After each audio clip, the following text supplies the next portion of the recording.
Before we had AI like this, we had CGI like this. But before we had CGI, we had miniatures.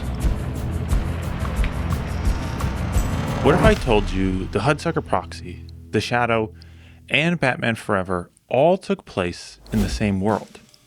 This sounds crazy, right? I mean, they're clearly in different cinematic universes and different cities. But are those cities really that different? They're actually a lot more similar than you might think, because the same miniature models used to build the idealized New York City of the Hudsucker Proxy and the grimy 1930s underworld of The Shadow and the dark streets of Gotham and Batman Forever all used the same miniatures. And today, we're going to explore these and more as we dive into the tiny world of Hollywood's biggest moments in the history of film miniatures.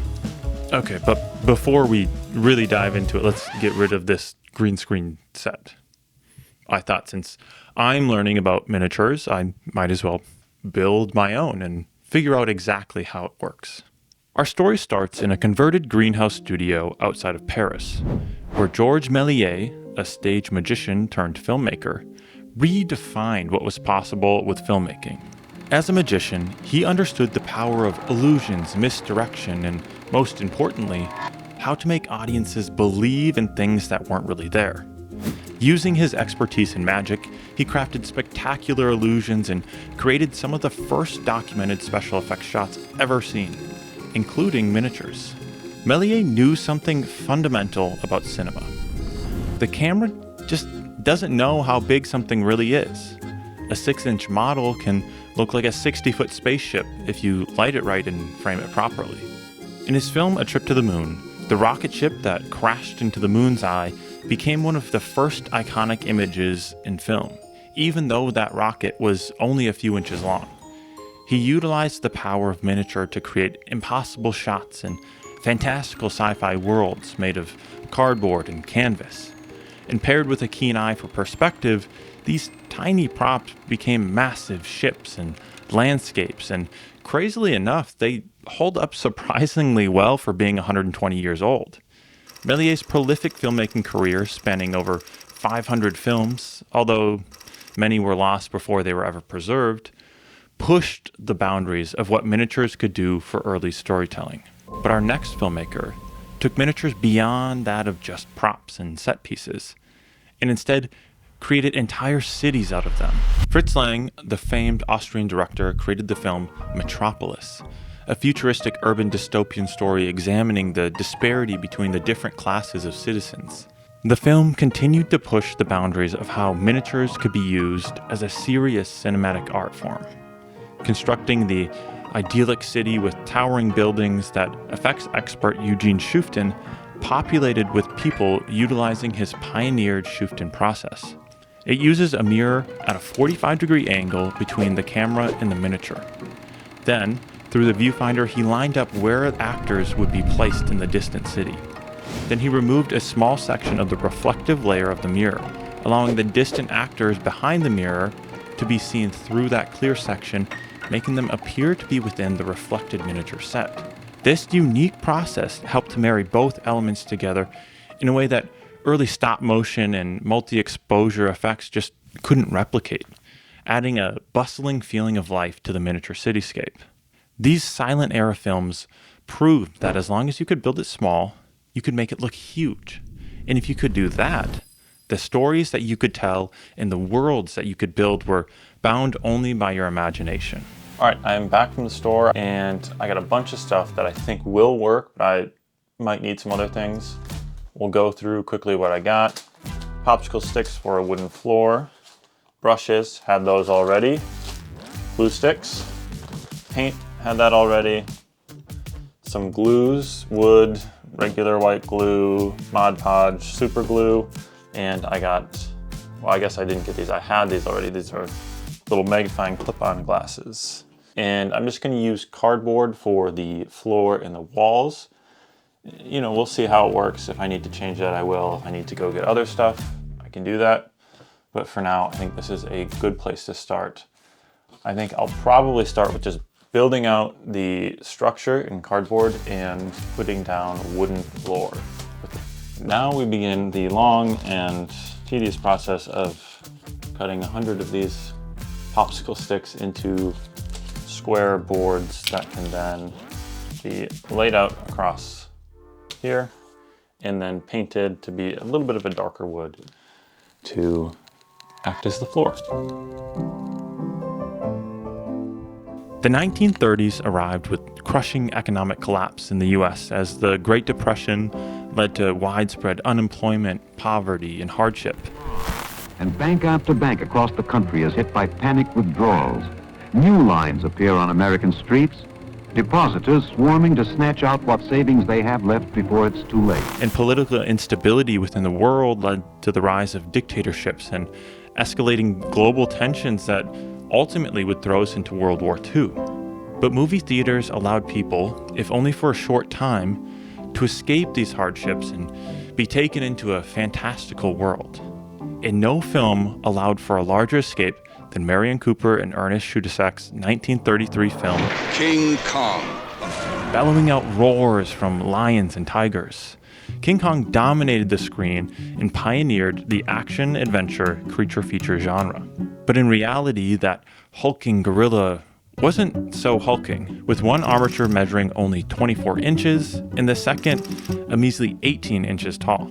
Stop-motion animation genius and special effects inventor Willis O'Brien brought these Kong miniatures to life. And it's said that O'Brien spent days at zoos studying different behaviors and movements of gorillas in order to breathe a true sense of realism into the character. Kong's armature was made up of a metal skeleton that used ball and socket joints wrapped with foam, rubber, and cotton before being covered with rabbit skin. And I get it, that seems pretty gruesome now with all the access we have to faux fur and hair. But at the time, it gave a heightened realism to the model. But the use of miniatures didn't stop with just Kong's model. Miniatures of the Empire State Building and the other buildings that populated the New York City skyline had to be meticulously crafted for the other miniatures to interact with. Even with the lack of advanced stop-motion technologies that we're able to make use of today, O'Brien was able to impart such a convincing performance that the film went on to become the blueprint for many future feature creatures that followed. And its success showed Hollywood that miniatures could carry major productions, and studios eventually began to invest more money into miniature artists like Ray Harryhausen, who pushed the craft even further in the 1963 film Jason and the Argonauts. But before we jump to the 60s, I want to go back to one of the most talked about films in movie history, a film some call the greatest movie ever made, Orson Welles' Citizen Kane. The film is a great example of what invisible effects can do to enhance a production and how multiple effects can be used together to create locations that just don't exist in the world. The intro sequence is a great example of this. It uses miniatures in the foreground with matte paintings of the looming mansion in the background, and it creates this dark and ominous world that was needed for the film. The great depth of field, a filming technique brought into the spotlight by this film, where the lens's aperture is closed down, leaving more of the scene in focus, help to ground these different elements into the same world. And it's a technique that's still used today with miniatures to give them a greater sense of scale. These techniques can again be seen in some of the montage shots of Xanadu being built. In them, we can see a matte painting of the unfinished mansion in the background, with a miniature set built in front of it, with stop-motion trucks adding movement to the landscape. The scenes in Citizen Kane show us how multiple effects can be used with miniatures to create compelling backgrounds and extend sets. But what if we wanted to take it a step further? What if we wanted the miniature to actually interact with live actors? Well, that's exactly what Ray Harryhausen set out to do with the animated miniatures in Jason and the Argonauts. Now, up to this point, we've seen some incredible compositing work bridging live action, matte paintings, and miniatures all in the same shot. But the lack of interaction kept them from truly feeling as if they lived on the same plane of existence. But after 4 months of animating, breaking down to roughly 13 to 14 frames per day, Ray Harryhausen completed the most impressive miniature sequence the world had seen. He hand animated 7 skeleton knights fighting against 3 live action actors, all in the same shot. This wasn't some half-assed attempt of utilizing a shot reverse shot structure that was so often seen at the time when miniatures were involved. The level of clarity we see in Harryhausen's work leaves so little room for error, not to mention the fact that color had to be taken into account as well when matching the 2 plates, that he takes the cake for the most impressive miniature work up to this point. A few things have happened in the build process. I have a fully finished amount of popsicle sticks that have all been sanded down to have clean edges.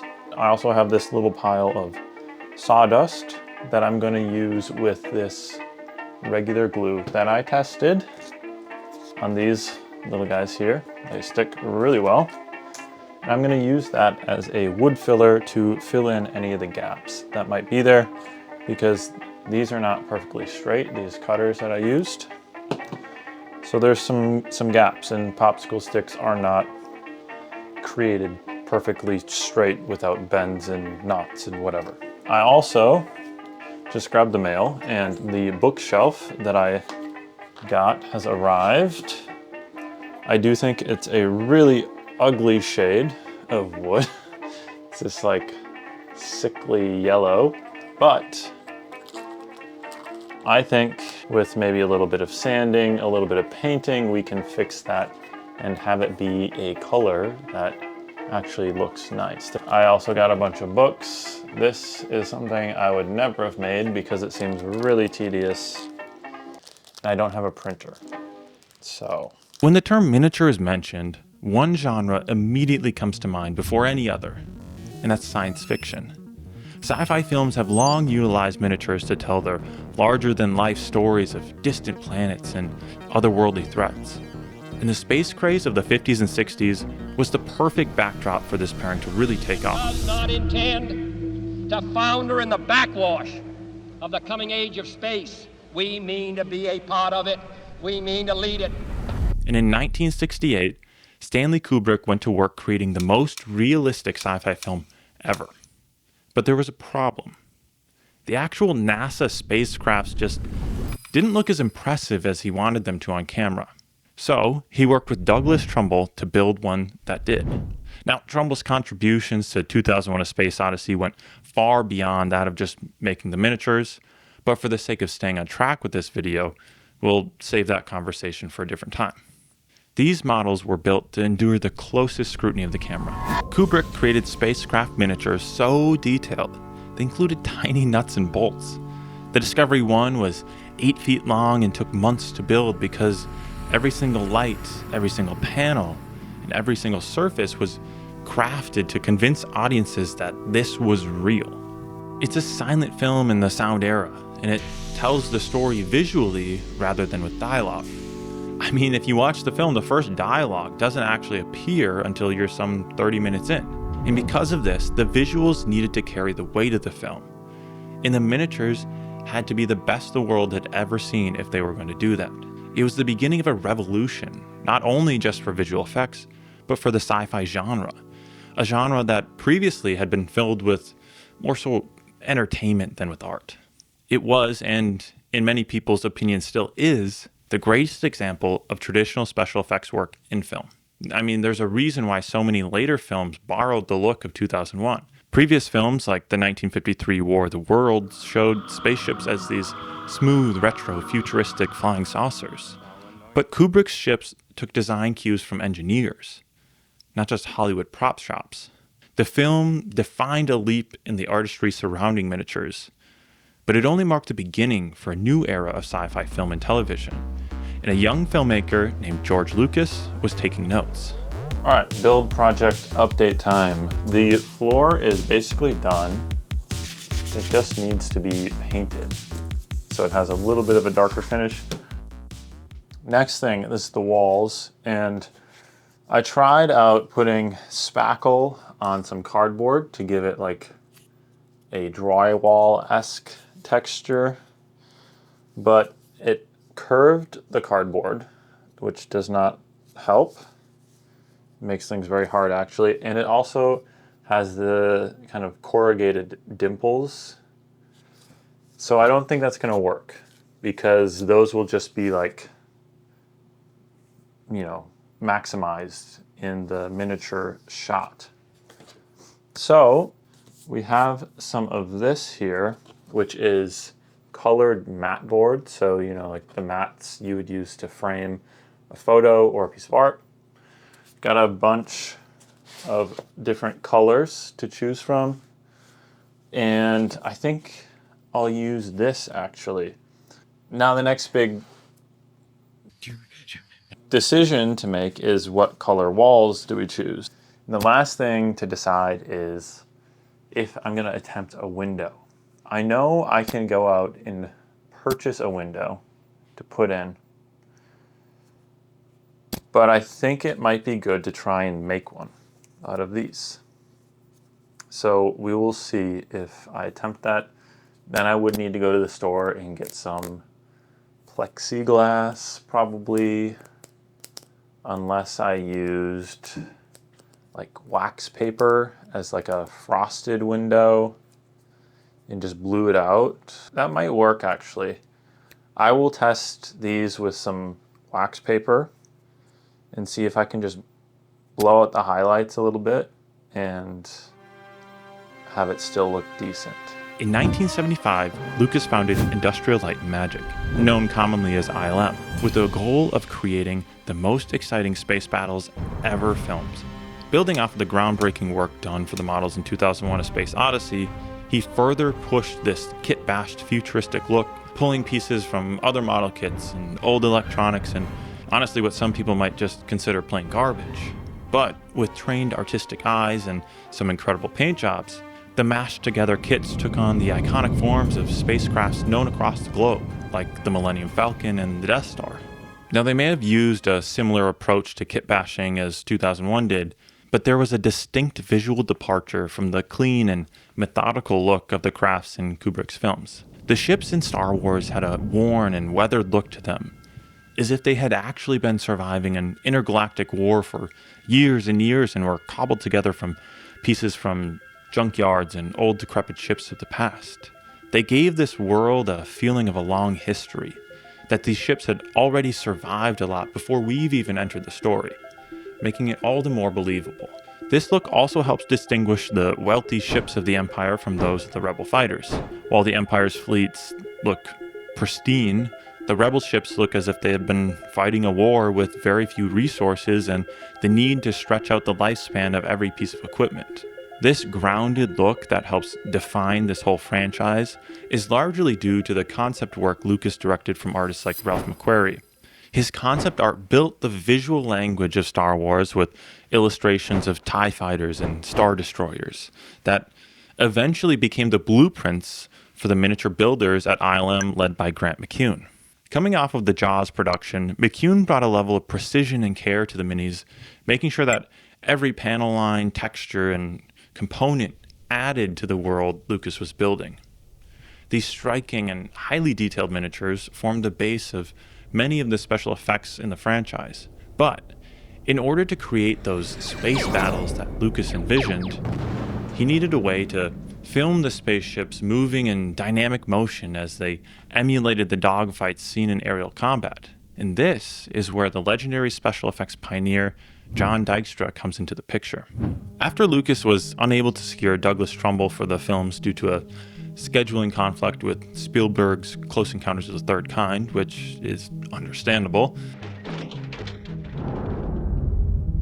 Trumbull pointed Lucas towards John Dykstra, who Lucas eventually hired to supervise the new special effects team at ILM. John knew that he needed to come up with a solution for the space dogfights that Lucas wanted, and eventually he developed the Dykstra Flex motion-controlled camera. This was the first digital motion-controlled camera system ever, a technology that's now integral with any major miniature effects. With the motion control rig, the special effects team was able to get multiple passes that they needed for compositing, while also having in-camera motion. The system gave them the reliable repeatability they needed to create a universe full of breathtaking visual effects and dynamic space battles. Star Wars changed the landscape for miniatures. It proved that Massive sound stages dedicated to miniatures, like the one used for the Hoth battle, were well worth the investment, and that the world had an appetite for these expansive alien worlds. The late 70s and 80s became a golden age for miniatures, with productions like Ridley Scott's Alien and Blade Runner heavily utilizing the art form and creating future worlds and environments. Blade Runner had a nauseating level of detail poured into the models to give the future Los Angeles this lived-in, dirty, and raw look. The buildings were so detailed that they included thousands of tiny windows and lights and even working ceiling fans. But with such an expansive world to fill, they utilized some fun tricks to make the audience think that it was bigger than it actually was. Let's take a look at the iconic opening over the Hades landscape. The camera slowly pushes in over a heavily industrialized future Los Angeles. But building enough miniatures to fill such a wide shot would take a lot of time and a lot of budget. So instead, the miniature artists, led by chief model maker Mark Stetson, achieved most of the cityscape using acid-etched brass silhouette cutouts of all the buildings. They also used a bunch of different sizes of buildings to help create this forced perspective, making it look as if the buildings were slowly getting smaller and falling farther into the seemingly never-ending horizon. To add the small lights, they ran fiber optic cabling in massive amounts, around 7 miles of it. And then they used a timed 35mm projection on specially placed projection screens to add those gas flares. There are way too many miniatures in this movie to go over all of them, but I feel like I need to at least point to the incredible artistry that went into the several different size spinners, the broadcast blimp that also utilized a synchronized 35mm projector to actually project those broadcasts onto it, and last but most certainly not least, the giant Tyrell Corporation pyramids that Stetson and his team constructed. This model was less of a miniature and more of a bigature, a sort of supersized miniature that's becoming more and more popular. And speaking of bigatures, there's another franchise that heavily used them in the production of all 3 of their movies. But before we get into those, there's one other movie from the 1900s that I want to cover. In 1992, coming off of the film Hook, Chicken? What's this? one of my personal favorite movies to watch when I was growing up, Steven Spielberg started production on Jurassic Park. Jurassic Park is a movie that pushed miniature effects into the modern era of filmmaking. And even though CGI was still in its infancy, Spielberg decided that he would use it to help show the dinosaurs on the big screen. With ILM running the digital side of things and Stan Winston leading the practical effects team, a balance was found that allowed each team to uplift the other. Many people think Jurassic Park is this marker for when traditional effects started to die in favor of digital. But I think it's more of an example of what can be achieved when both are used well together. There's a lot of shots in the film that still hold up today specifically because they were models and animatronics and not digital. Not to mention just the set piece miniatures. But Spielberg knew when and where he'd be able to get away with using the new technology in his story. So I'm realizing that I didn't record an end to the build portion of this video. So basically what I did is I put the walls, hot glued them onto the wooden floor. I did end up making a window out of popsicle sticks. You can see that in this clip right here in the back.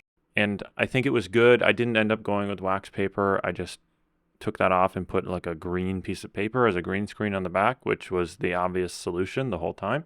And then I also built this little miniature of like a hole popping up through the ground, like breaking through the floor, just to add some weirdness to it. And I think if I had more time to just sink into it, I'd probably add some more distressing to the walls, maybe try and wire in some lights. But for this project, for what it's supposed to be, I think it turned out pretty decent. After narrowly surviving Y2K, civilization needed an escape to a fantasy world. And what better place to escape to than J.R.R. Tolkien's The Lord of the Rings? The world's fantastical creatures and towering cities were the perfect backdrop for some incredible miniature work, and Peter Jackson was no stranger to the technique. His first feature film, Bad Taste, actually has a pretty amazing miniature explosion with 2 models used, one that was 16 feet tall and the other that was just 3 square feet. This experience, along with a myriad of other films and his work founding Weta Effects in 1993, gave Jackson the strong base of knowledge and the connections needed to pull off a trilogy like The Lord of the Rings. The film leaned heavily on practical effects. And I always tend to favor models because to some degree they're interactive, they're user-friendly. I was able to also move cameras around pretty freely in the miniatures. And I wanted obviously lots and lots of shots of these sorts of environments. And only used CGI when it was useful for the story and helped them create scenes that otherwise just wouldn't be possible, like creating an army of 10,000 orcs. Some things you have to do digitally. If you have a character like the cave troll, you got to do it digitally, of course, because there's no other way to do it. But beyond that, as much as possible, you want to really photograph an object and really stick it into the shot. The miniatures on set varied in scale, with the iconic Minas Tirith built at both a 1/72nd scale and some of its parts built at a 1/14th scale for closer scenes. The full 1/72nd scale miniature is said to have over 1,000 houses in it and has a towering height of 7 meters or around 22 feet. And my personal favorite miniature from the films is definitely Isengard. Closely following illustrations made by Alan Lee, the miniature team, led by Richard Taylor, built a 15-foot tall towering model that just embodied this feeling of pure evil. And it didn't just stop with the tower. They built out the landscape surrounding the tower in a 65-foot diameter circle to ground the massive structure in real space. Now, it's not all happy times and good vibes for miniatures in film today. Modern VFX and digital models have largely replaced a lot of what was once done with miniatures. And I don't think that's necessarily a bad thing. It's just an evolution of the tools that we use to tell stories. But that doesn't mean that there isn't a place for miniatures and practical effects in modern filmmaking. With blockbuster directors like Christopher Nolan, who somehow seems to worm his way into every video that I make, still using miniatures in huge films like Inception with the 3-story tall bigature of the Snow Fortress that they actually had to rebuild after it blew up and blow up a second time, or the Endurance Ranger and Lander crafts in Interstellar. And then there's also the incredible towering models used for Blade Runner 2049 and the work done for any stop-motion animation like Fantastic Mr. Fox. I hit it slap in the middle. Do you get how incredible this is? Style of miniature that I think would be really difficult to pull off digitally. I don't think they're really going anywhere. Anyways, we've covered a lot of films, but there's one more that I want to mention, just because it uses miniatures along with matte paintings and puppets and animatronics and was actually released earlier this year. And that's The Legend of Ochi, directed by Isaiah Saxon. And while it's definitely not the most amazing film that I've ever seen in my life, I think it gets at the heart of what these practical special effects are there to be used for. Creating these bizarre worlds and wild places that just don't exist in a way that feels tangible when we see it. From George Méliès's Cardboard Moon to Peter Jackson's giant bigatures, miniatures have been one of cinema's secret storytelling weapons that have endured for over a century and nearly the entire length of film's history. And I think they represent something that's really important to the art of movie making. It's the crossover of craftsmanship and artistry with imagination and storytelling.